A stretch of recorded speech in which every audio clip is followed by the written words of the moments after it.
Greetings, wrestling fans. This is Marcus Stewart, and you are listening to Call It in the Ring, a wrestling recap and discussion show of WWE Monday Night Raw.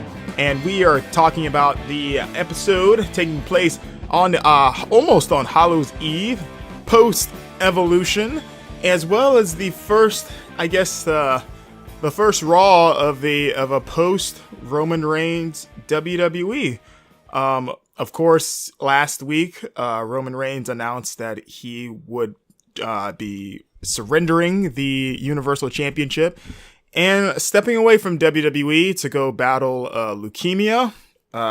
So we are in the landscape has changed dramatically for that, and also because of the end of last week's show with Dean Ambrose turning on Seth Rollins and breaking up the Shield after they'd won the tag team championships together in a very hot and somewhat controversial heel turn. I've seen some people the past week saying that it was in poor taste, that WWE maybe should have waited till like maybe this week to do it and let the fans have a happy ending after Roman's announcement.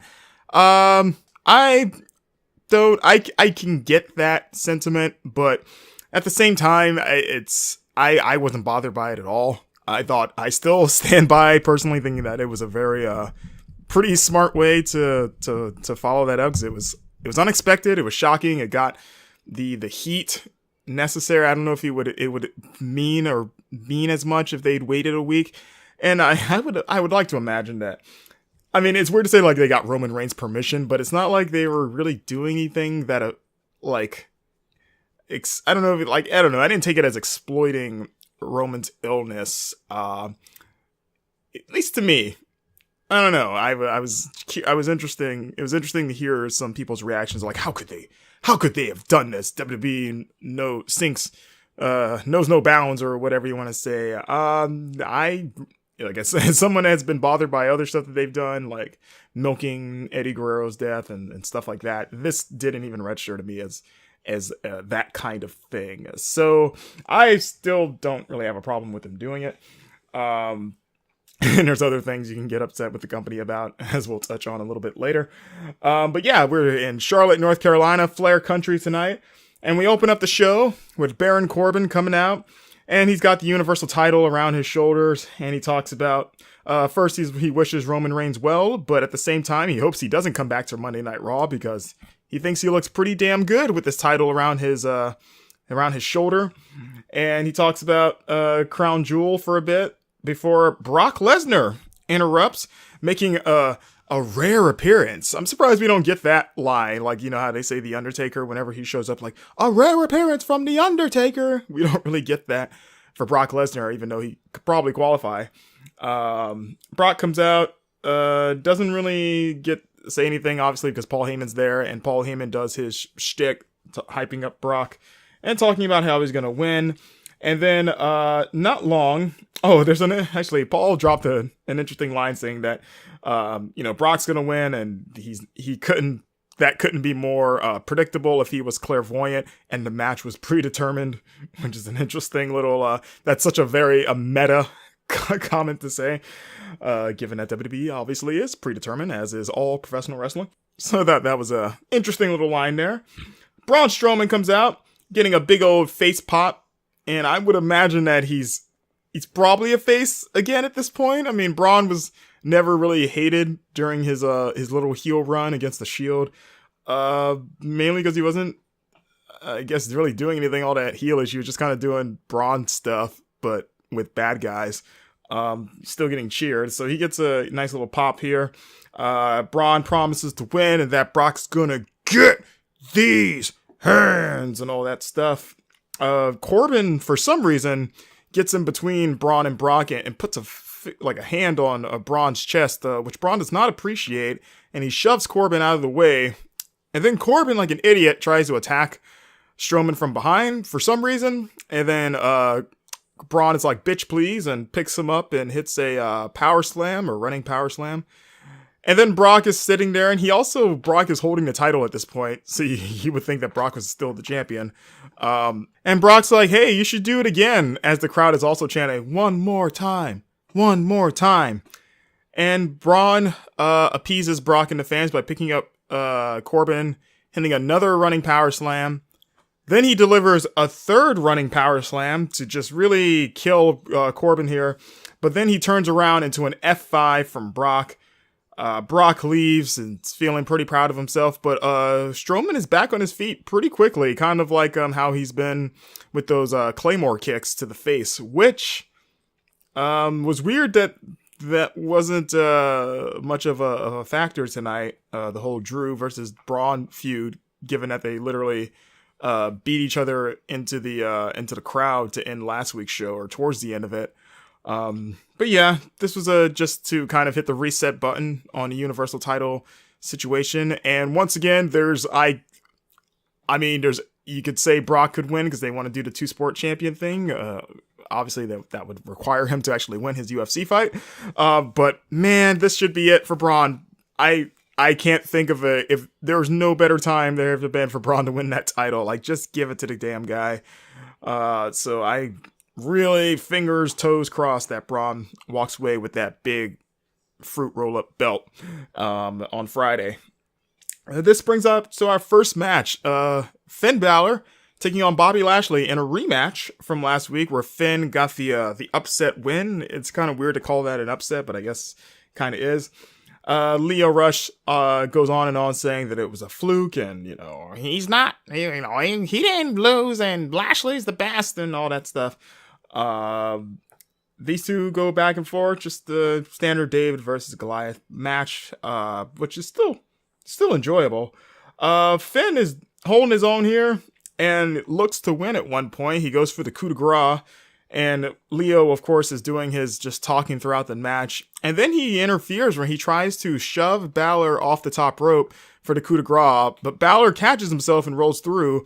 And they set it up again in the opposite corner where Lashley gets knocked down again. Finn goes back up, and this time Leo pushes him off successfully, which draws a DQ. So I'm not sure if Leo messed up before, or if Finn didn't know he was coming, because they literally did the same spot back to back. So that was weird. But Leo causes a DQ, which gives Finn the victory again. Unfortunately, it is a hollow victory because Finn gets destroyed by Bobby post-match. Bobby's just throwing him all around the ring and the outside and the barricade. And then he locks in a full Nelson on Finn. He's resurrecting the Master Lock Challenge, which is actually kind of funny in hindsight because, I guess I got a flashback time. If anyone remembers Chris Masters, WWE superstar back in 2005, wasn't along all that long, but he was a big muscly guy, and he had a really cool entrance, and his finishing move was the Master Lock, which is just a full Nelson. But he had his thing was that no one could break the Master Lock, and for the first, year or so, roughly, I want to say, that he was in the company, no one could break out of the Master Lock until Bobby Lashley did it. Bobby Lashley, if I remember correctly, and I'm 99% sure, he broke it on Raw. He became the first man to break the Master Lock Challenge, in 2007, I think. Yeah, that sounds about right. So now, since he broke it up, he has absorbed it into his repertoire. He's like Mega Man conquering a Robot Master, and he locks it in on Finn, as Leo is just talking trash, and Finn is just more or less unconscious, and then Leo even slaps Finn, saying that he's nothing, and yeah, so some good heat here for Lashley. I guess this is gonna continue. Do we get Demon Finn coming to murder Lashley? I could see Demon Finn coming after him and then letting Lashley be the first guy to beat the Demon. I would personally hate that, but for some reason I was thinking I could see them doing that. Just try to give Lashley a big old feather in his cap to make him the first man to beat the Demon on the main roster, because the Demon has lost once before, way back in NXT to Samoa Joe, but nobody remembers that. So, but yeah. We'll see how this goes, but Leo and Bobby are still a good pairing. We get the announcement that at Survivor Series, which is the one time a year that Raw and SmackDown compete in head-to-head competition, and our new tagline that we will hear nonstop anytime Survivor Series is mentioned, now that Crown Jewel will be out of the way by Friday, we got to get a new thing to shove down our throats. So much like last year, here we go with Survivor Series. And it is announced that Ronda Rousey will be taking on Becky Lynch in a champions versus champions match. Because, you know, this is the only time of year that Raw and SmackDown compete head-to-head in competition. Even though the Royal Rumble, technically too, because it's both rosters in a giant battle royal where they're all fighting each other. But never mind that.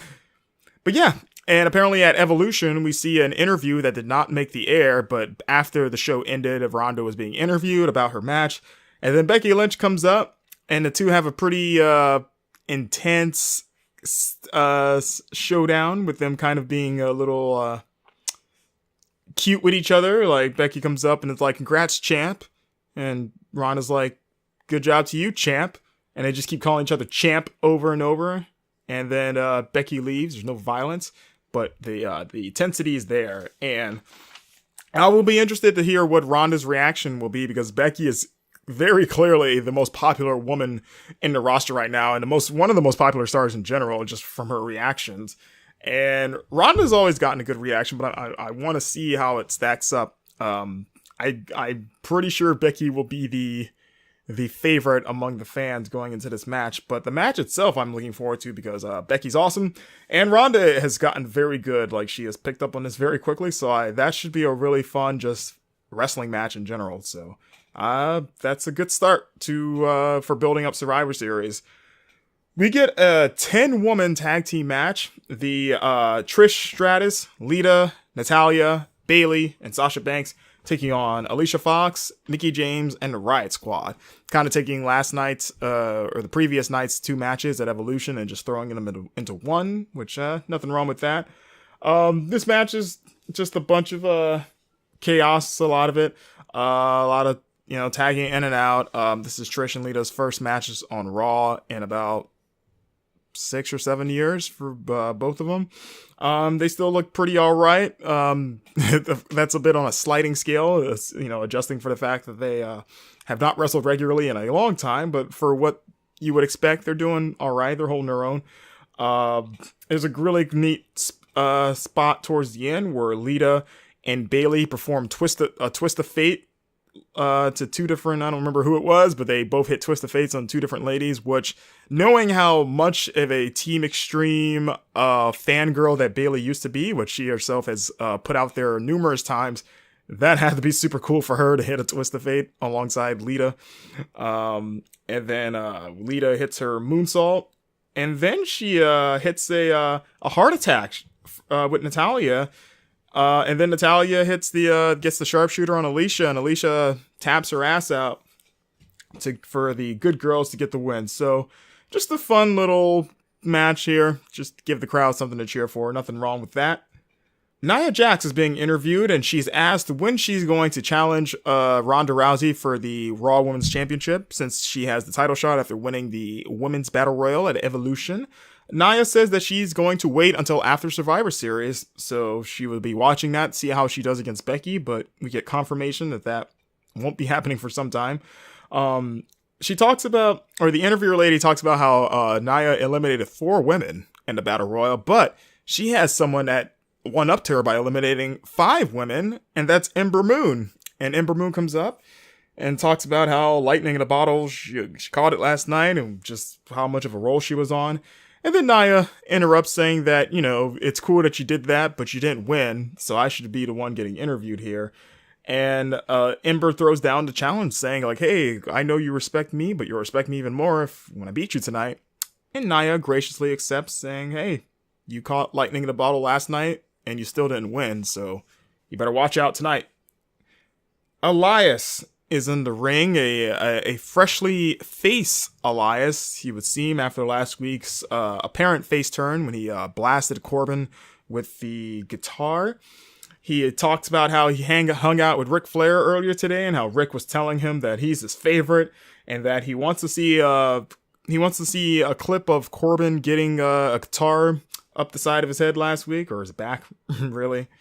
He wants to sing to Corbin, but he decides that he's going to do it face to face. So he gets out of the ring, walks to the back, and we see him head backstage, and in a really, really great bit, he passes by Dana Brooke, and Dana stops him.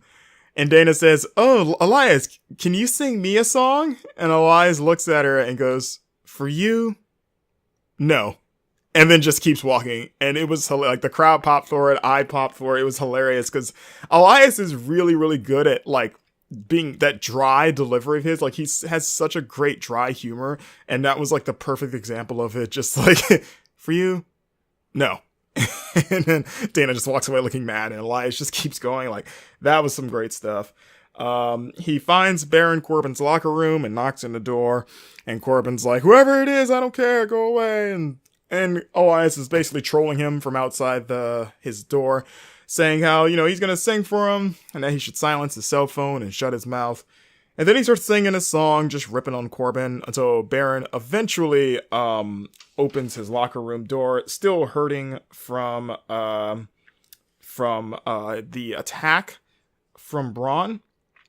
And eventually Corbin just kind of leaves, like he just kind of closes the door because he's annoyed. And then Jinder Mahal, of all people, comes out of nowhere and jumps Elias and starts kicking the crap out of him outside Corbin's locker room, just throwing him around, all that good stuff. Jinder leaves, and then Corbin comes back out and says, "Ha!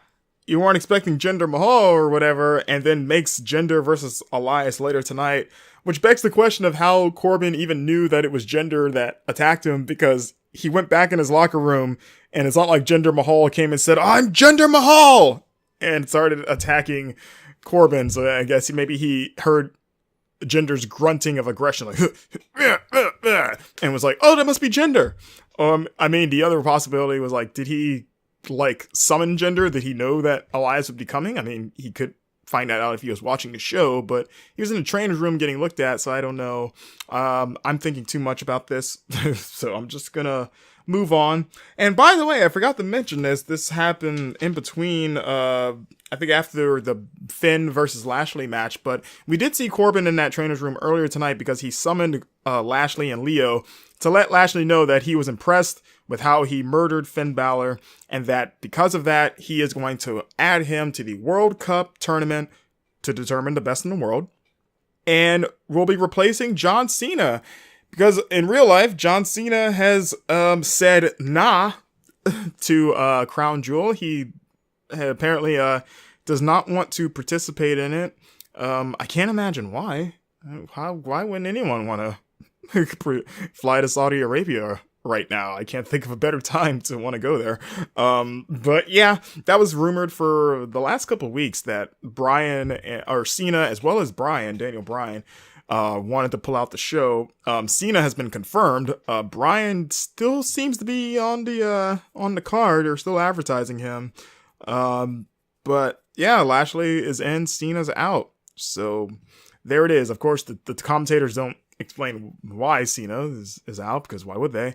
I'm sure a lot of you have noticed, because Crown Jewel has been a very hot topic the last few weeks since this whole news thing with the journalist getting murdered and them basically covering it up, the Saudi government, I believe. And it's been a very contested issue with a lot of people saying that WWE should not go to Crown Jewel and more or less kind of be forced to support this regime and maybe spread its propaganda, kind of like how they did at Greatest Royal Rumble with them. If you remember that show, the commentators would not shut up about how Saudi Arabia is the best place in the world and it's amazing and everyone should love it.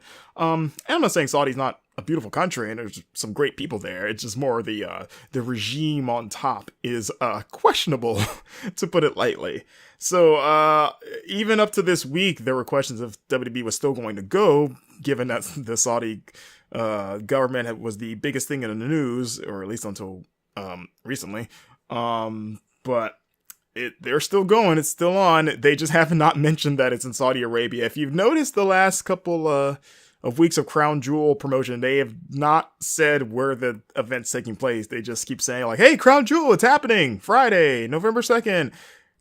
And then that's it. You're like, oh, it's kind of like, maybe you'll just forget that it's in Saudi Arabia, even though we know, mainly because before the whole journalist thing, you guys beat it into our heads that it was in Saudi Arabia. So kind of, we remember. The fans remember. But yeah, Cena is not going to that. So I'm interested in seeing how that show pans out. I also noticed that every time it was talked about by the commentators, I don't know, it's probably me thinking too much, but it looked like they weren't particularly jazzed to be talking about Crown Jewel. Like, Corey Graves looked a little like, I don't know, so Corey Graves strikes me as the kind of guy that would be like against this whole thing. Renee Young kind of had a face to like, yeah, Crown Jewel. Like, it almost feels like they just want to get the show over with. Like, let's just, grit our teeth, get through this Friday, and then we'll never have to talk about the show again, at least until we have to go again, because they got a 10-year thing with Saudi Arabia. But yeah, like, that's just the vibe I was getting tonight. It's like, let's just get this show over with. We don't want to go as much as you guys don't want us to go, but it's not our call. But again, it could just be me making more out of it than it might be. Anyways, Elias and Jinder Mahal are wrestling. Corey actually brings up 3MB, not explicitly, but he vaguely mentions that, hey, Jinder used to be part of a band, and if that's not a sign that Jinder Mahal is right back where he was before winning the WWE Championship, I don't know what is. This match does not last long. Elias hits the drift away and picks up the win. Face Elias, so far, week 1, is doing okay, mainly because they haven't really changed anything about his character other than he didn't really rip the fans. He just started ripping the villains, which is still hilarious. And yeah, so we'll see how far Elias goes with this face run. Hopefully they don't make him lame like they did to Bobby Roode. We get the brackets for the World Cup tournament to determine the best in the world. I wish there was more Raw versus SmackDown mix-ups. All the brackets are for Raw, like Raw versus Raw guys and SmackDown versus SmackDown guys. The only time we'll see a cross-promotion match is in the finals. I don't know if it's because Survivor Series is supposed to be the one time a year that Raw and SmackDown go head-to-head in competition, even though Crown Jewel will have the finals, which will be a Raw and SmackDown guy going at it, so that technically is not accurate. But I digress. The only matchup of note is Kurt Angle taking on Dolph Ziggler, which that could be something. As much as I don't care about Dolph Ziggler, he can wrestle. And I guess that's like a mild dream match at best. So that's the only one I kind of like raised a little bit of an eyebrow. Like, oh, okay, that could be something. Speaking of Mr. Angle, we get a big video package kind of reminding fans that maybe didn't watch him in his heyday that Kurt Angle legitimately is one of the best ever. I loved Kurt during his day, and we got this video kind of showcased how awesome he really was and kind of still is. We didn't get a selfie promo with Kurt Angle. He's in a gym, and he's talking about how people said he was crazy when he came to WWE and won a gold medal, but he proved them wrong. And now people are saying he's crazy that he thinks he's going to win this world tournament thing at this stage of his career. But hey, he can do anything he wants, basically. He says that winning the World Cup would mean more to him than any of his past accomplishments, given where he's at now in his career, and that he'll prove once again that he is the best in the world. It's true. It's damn true. Next up, we have a triple threat tag team match. The Ascension taking on Bobby Roode and Chad Gable, taking on the AOP, the Authors of Pain. Roode and Gable are still a thing. Gable, they have a little inset promo with Gable kind of flipping his lid over Bobby's Roode. He wants to know how much it costs and what it's made out of. He's really into Roode's robe. The AOP is when they come out last and they get jumped immediately by the other 4 guys, which makes sense on their part given that the AOP has slaughtered them in recent weeks.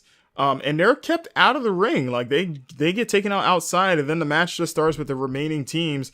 And then not long after this, Roode and Gable pick up the win with a kind of cool combo with Gable hitting his rolling Chaos Theory German suplex, and then on the lift for the suplex, Roode running in and hitting a neck breaker. So it's like a neck breaker German combo.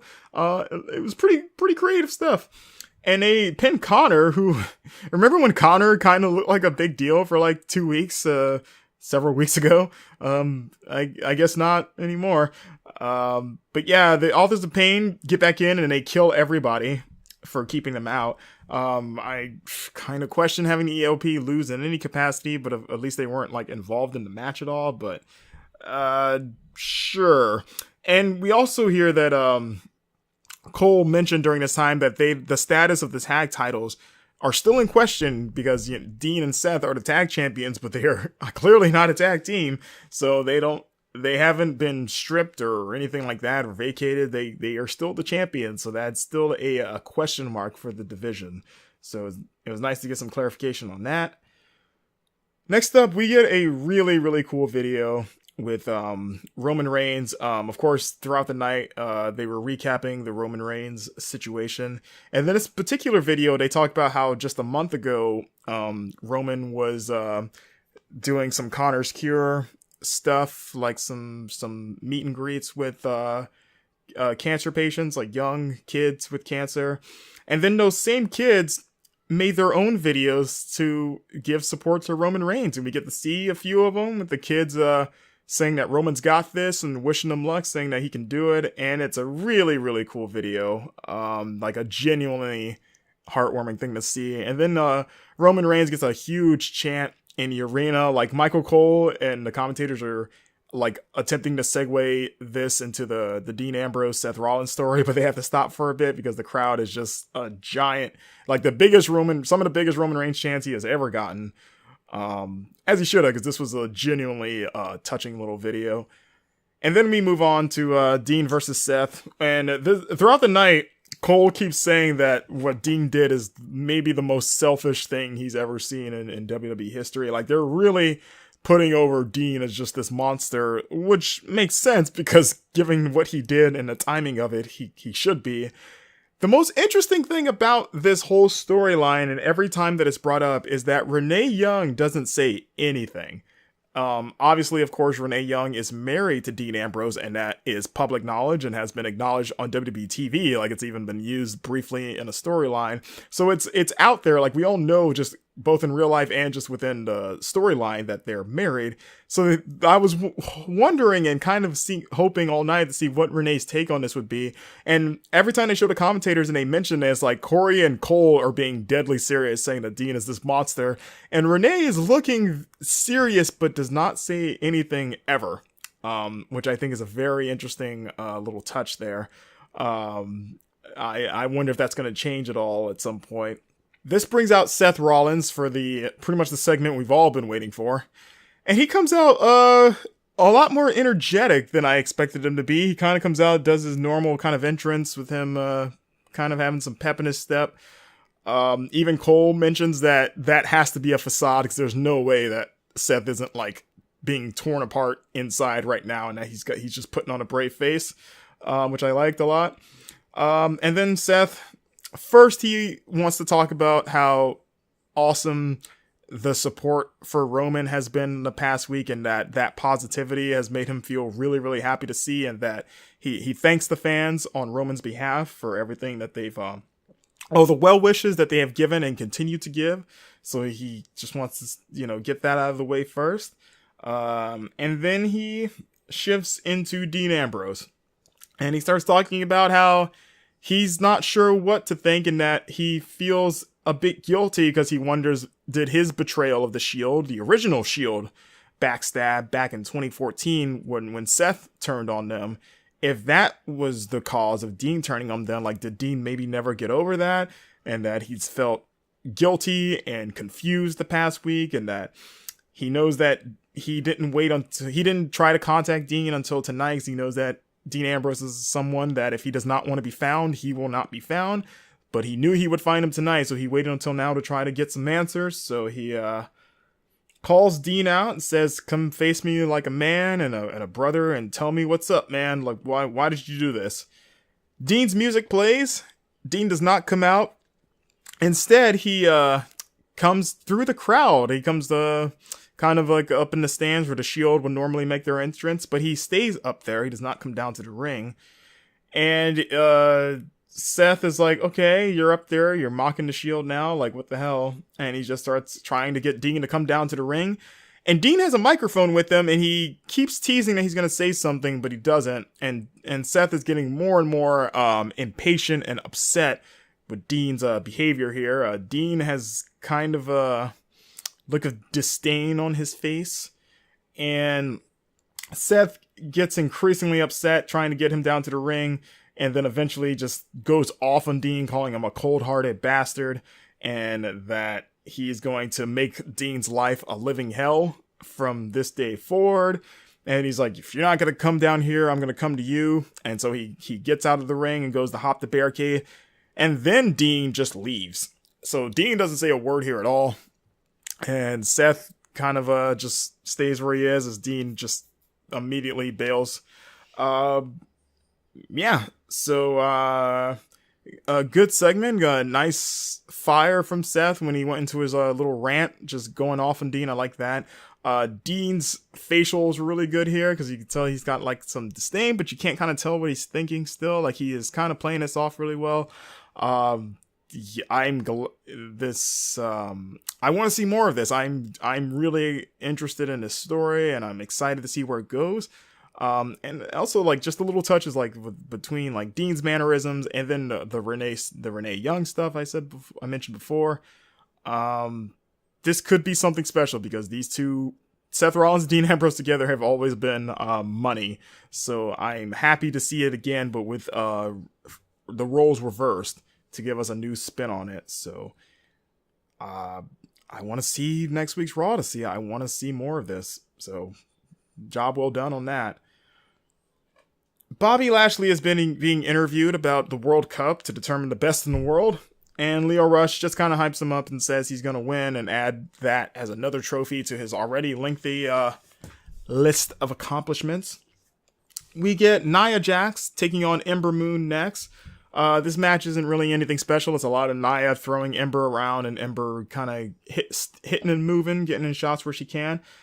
Tamina comes out during the match to offer a distraction, and as she's coming to the ring, both ladies are kind of looking at her to see what's going to happen. And then Nia takes advantage, taking down Ember and then hitting a leg drop for the pin, which doesn't really, it seems kind of wrong because like literally Ember gets treated like an afterthought here after her performance the previous night at Evolution, making it to the final two and being the most popular woman towards the end of that match with the reaction she was getting. She literally just gets swept aside like, oh, Tamina's here. Oh, well, we got to get Ember out of here. Leg drop, get her out of here. Like as soon as the pin happens, Ember has vanished.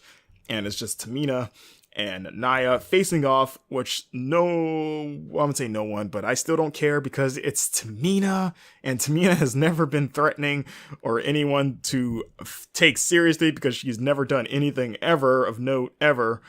So it's like, why should I care that Tamina is challenging Nia Jax? What reason do I have to believe that she's going to offer any sort of threat to Nia Jax, who actually has done stuff in her career?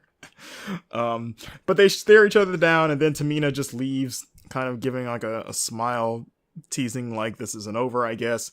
And that's about it. So yeah, not a fan of this segment, especially with just kind of how they kind of shove Ember aside for this. So next up, we get a hype package for the Lucha House Party, which is the trio of Kalisto, Lince Dorado, and Grand Metalik. Sorry. This is a group down in 205 Live. I don't watch 205 Live, so I was not aware that these three had formed any sort of like a faction. But I guess it's the three of them hooking up because it's like, hey, we're all luchadors and we're gonna have a party. The best thing about this gimmick is that the font for the Lucha House Party is the same font for In Your House. If anyone remembers the old In Your House pay-per-views from the late 90s, the mid to late 90s, it's like the same exact font, but it just says Lucha House Party with like the roof, and I like that a lot. That's a cool callback. I kind of want their t-shirt just for that. But yeah, the Lucha House Party is here, which is random to have 205 Live wrestlers competing on Raw. I don't know what that says about the current status of 205 Live, if it says anything at all, but they're taking on the Revival, two of them, Kalisto and Lince Dorado. The Revival, who haven't done anything since they almost won the tag titles from Drew and Dolph. They get beat by Kalisto and Dorado.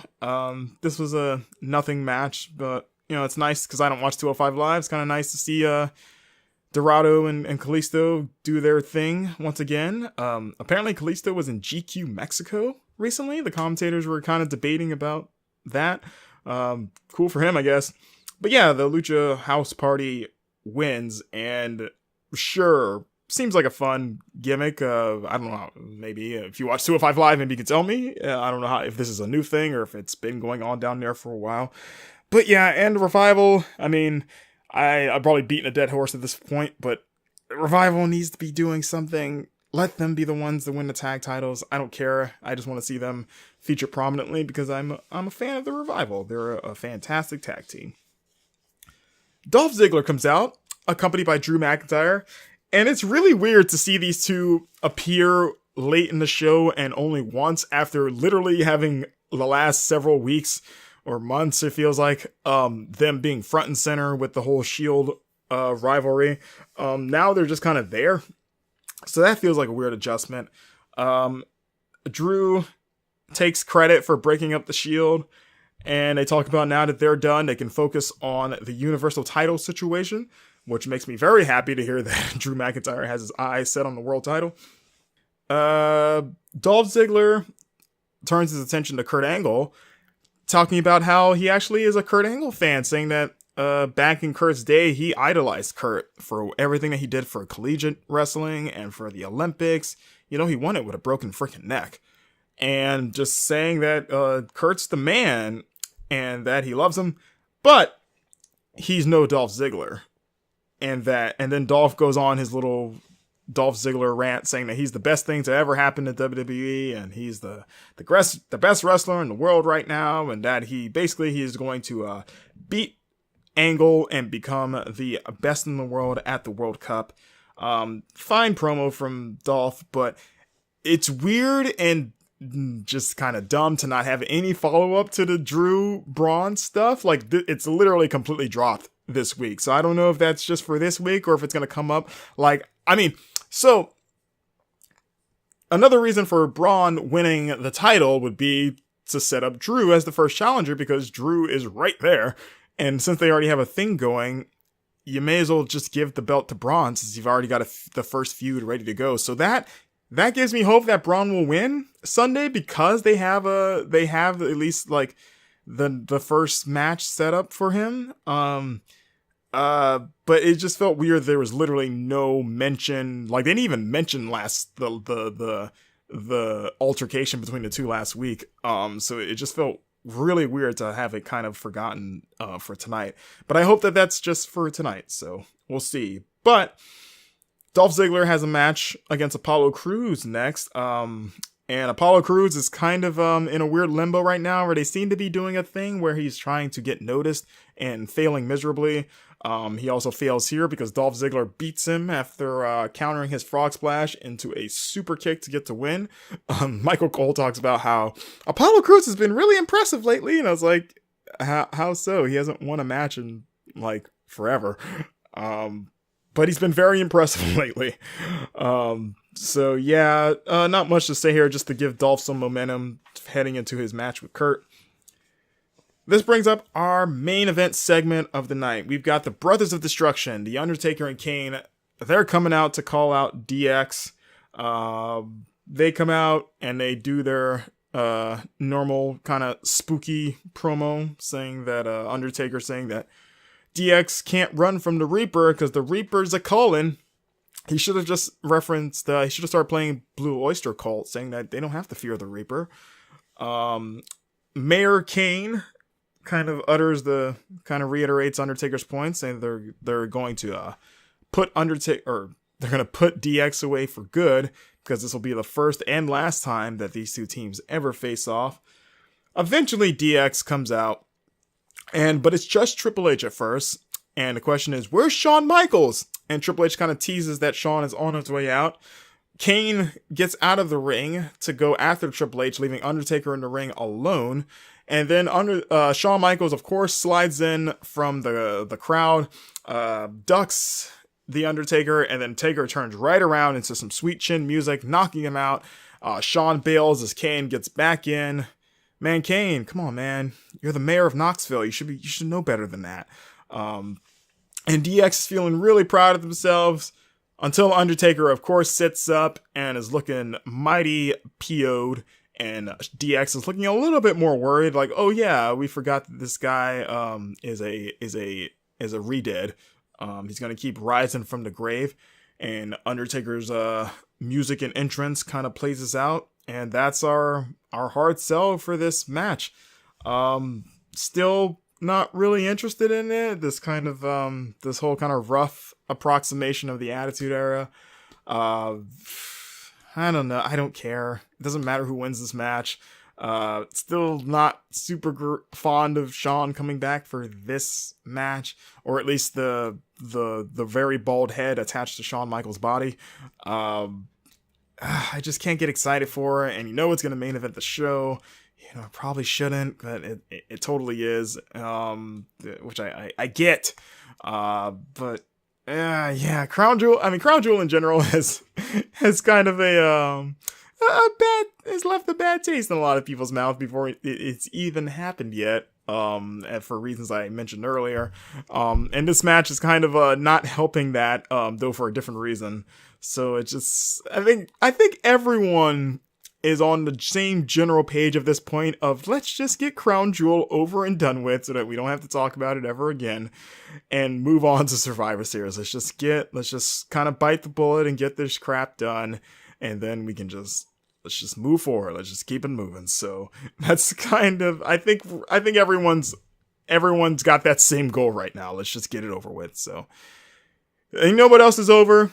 This episode of Call It in the Ring. So thanks for listening, guys. If you want to follow me on Twitter, you can find me at MarcusStewart7. That's the number 7.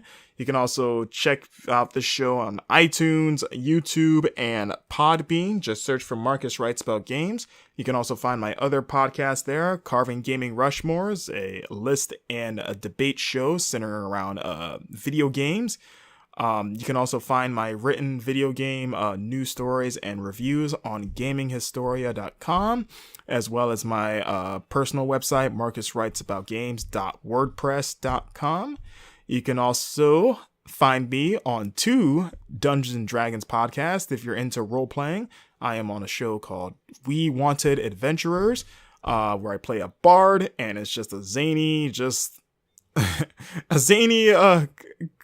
collection of adventures that has been going on for about a year now, but it's some great stuff. You can catch new episodes of that every week. The other one is called Dragon Guard, where I play a cat man, a tabaxi, who is a ranger, and it's more or less, that show is like a comedy of errors, and it's another just kind of raucous, just hilarious good time. You can find both of those shows on either extralife.com, SoundCloud, or Libsyn. Just search for either We Wanted Adventurers or Dragon Guard. So, until next time, guys, I will be back with my review of SmackDown Live, and until then, I'll see you next time. Have a good one.